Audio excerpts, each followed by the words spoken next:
हाय नमस्कार भाई लोग, कैसे हो? ठीक हो क्या? मैं भी ठीक हूँ। ठीक हो मतलब सुरक्षित हो, तो मैं भी सुरक्षित हूँ। लेकिन आगे भी फ्यूचर में सुरक्षित रखना है किसी को और खुद को रखना है, तो हमको द सेफ टॉक को पढ़ना है। हमको सेफ्टी की बात तो सुनना है। क्या है सेफ्टी की बात? ये सेफ्टी की बात क्या है? Induction training. इंडक्शन ट्रेनिंग के बारे में जानकारी लेंगे।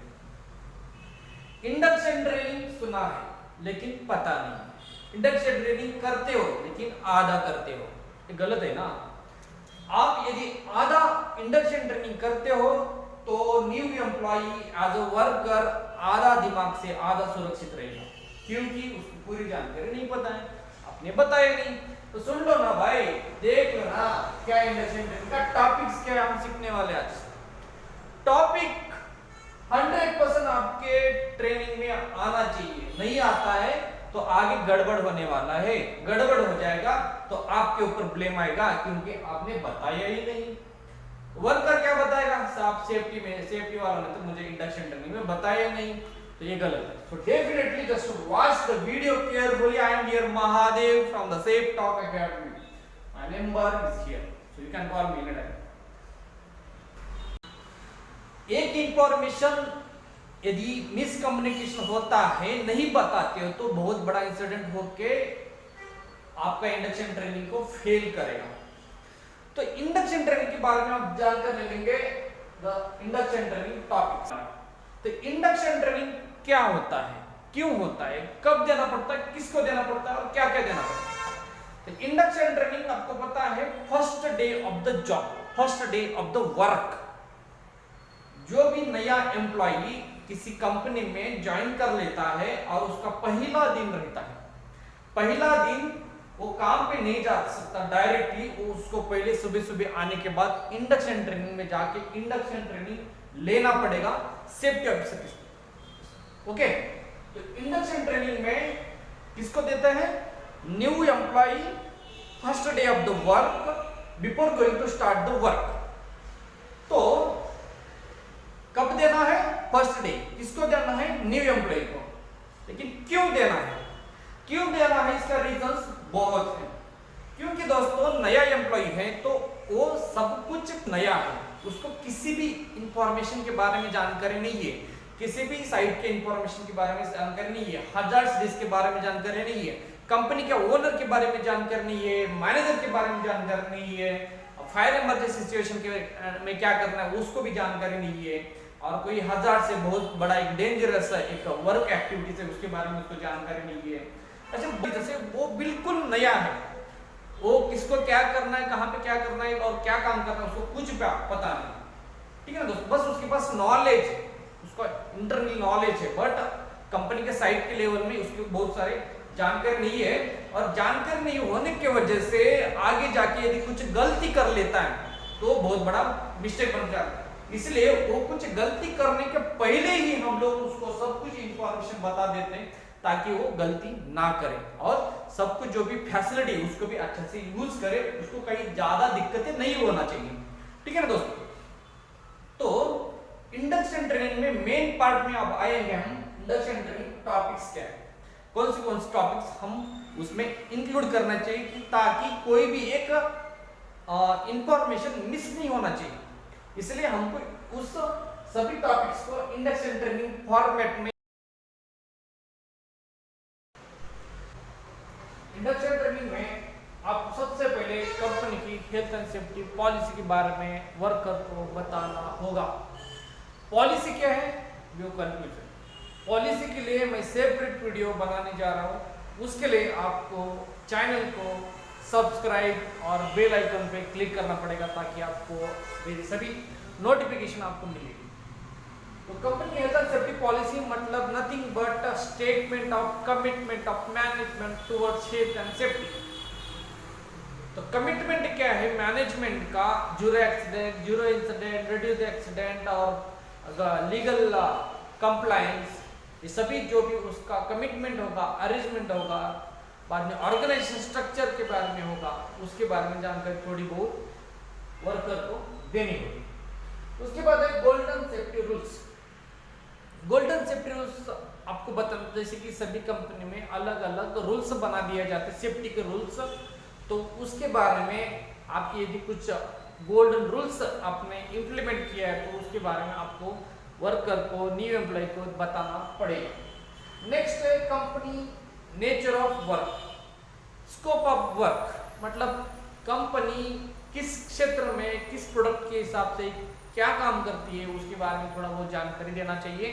जैसे कि कोई कंस्ट्रक्शन कंपनी है तो कौन सा कंस्ट्रक्शन है, बिल्डिंग कंस्ट्रक्शन है, मेट्रो कंस्ट्रक्शन है, रेलवे कंस्ट्रक्शन है, रोड कंस्ट्रक्शन है, सब little bit nature of work के बारे में बताना पड़ेगा। वैसे कोई आईटी कंपनी होगा, या कोई अपना फैक्ट्री होगा, गारमेंट्स कंपनी होगा, होटल होगा, तो कोई भी हो सकता है, उसके बारे में लिटिल बिट जानकारी देना चाहिए। Hazards and risk at a workplace, workplace site में हजार्ड, स्पेशली डेंजरस हजार्ड से रिस्क है, कोई पर्टिकुलर एक्टिविटी है, कोई लोकेशन है बहुत डेंजरस है, उसके बारे में जानकारी देना चाहिए। जैसे कि कोई केमिकल स्टोरेज रूम है, कोई एक्सकेवेशन है, कोई एक मैन होल है या पिट है, बहुत डेंजरस है, मोस्टली किसी को पता नहीं होता है और न जाने नहीं पता होने के चलते कुछ इंसिडेंट और एक्सीडेंट तो हो सकता है। उसके लिए हम पहले उसको इस खतरे के बारे में पहले उसको जानकारी देना चाहिए इंडस्ट्री। नेक्स्ट है accident and incident reporting.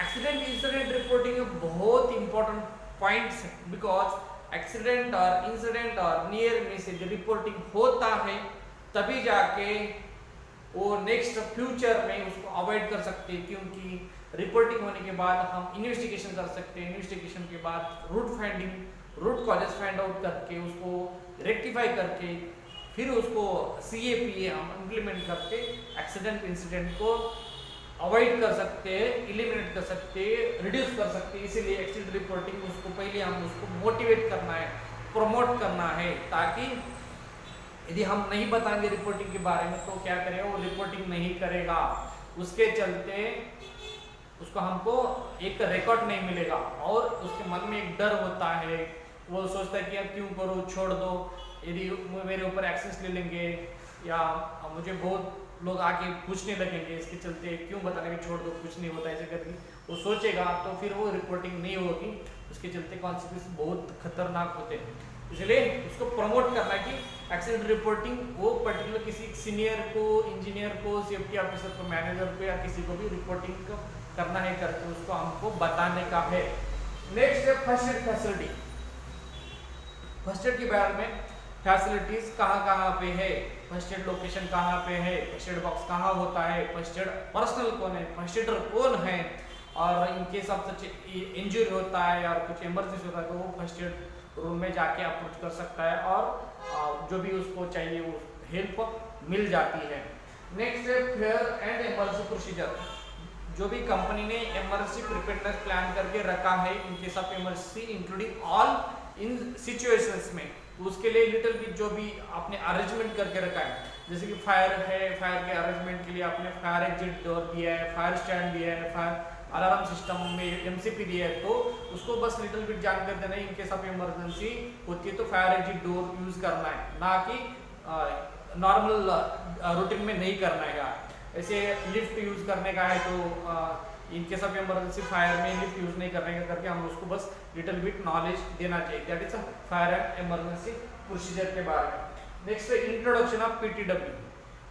What is PTW? Permit to work और वर्क परमिट। वर्क परमिट के बारे में उसको जानकारी देना चाहिए ताकि अगले दिन वो काम करने जाएगा और बिना परमिशन के काम शुरू कर देगा, क्योंकि उसको उस पहले कंपनी में आदत लग चुकी है कि बिना परमिशन का काम चलता था पहले कंपनी में, लेकिन इस कंपनी में नया प्रोसीजर है, परमिट लेना पड़ता है, परमिशन लेना पड़ता है किसी एक्टिविटी को स्टार्ट करने के पहले।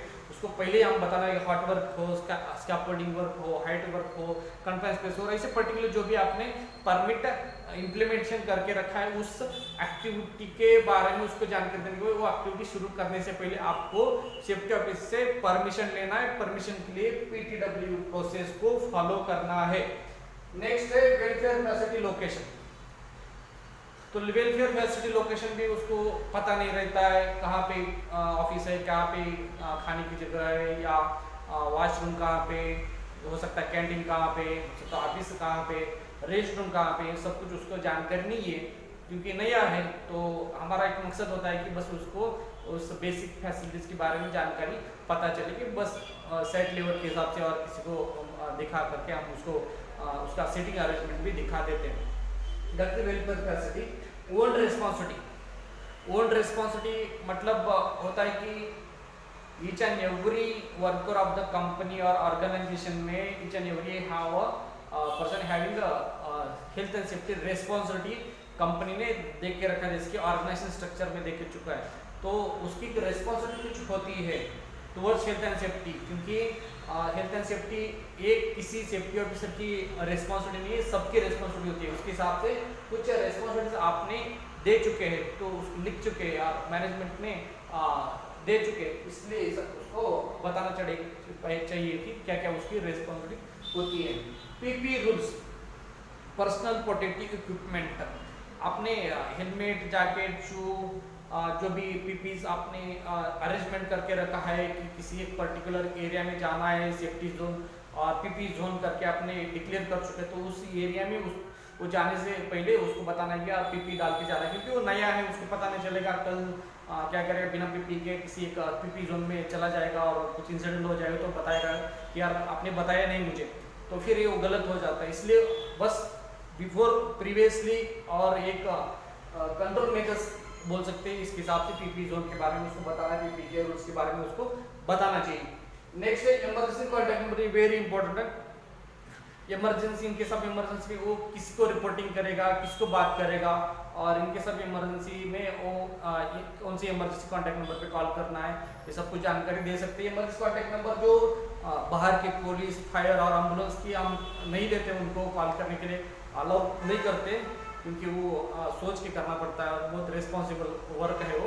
तो बस किसी एक सेफ्टी ऑफिसर का और इमरजेंसी रिस्पॉन्स टीम ERT और quick response to QRT team, किसी कंपनी में किसी एक टीम को डिक्लेयर किया जाता है, डिसाइड करके रखा दिया जाता है, उनका नंबर और किसी सेफ्टी ऑफिसर का जो कि इनके सब इमरजेंसी में हैंडल करता है, उसका नंबर भी दे करके हम लोग उसको इनके सब इमरजेंसी इस नंबर पे कांटेक्ट करने के लिए बोल सकते हैं। तो कोई एक लैंडलाइन नंबर। और यदि आपको बहुत अच्छा लगा तो वीडियो को लाइक, शेयर और सब्सक्राइब करना ना भूलें। सब्सक्राइब के साथ बेल आइकन पर क्लिक करिए और जुड़े रहिए द सेफ टॉक के साथ। The safe talk, always safety की बात। धन्यवाद दोस्तों।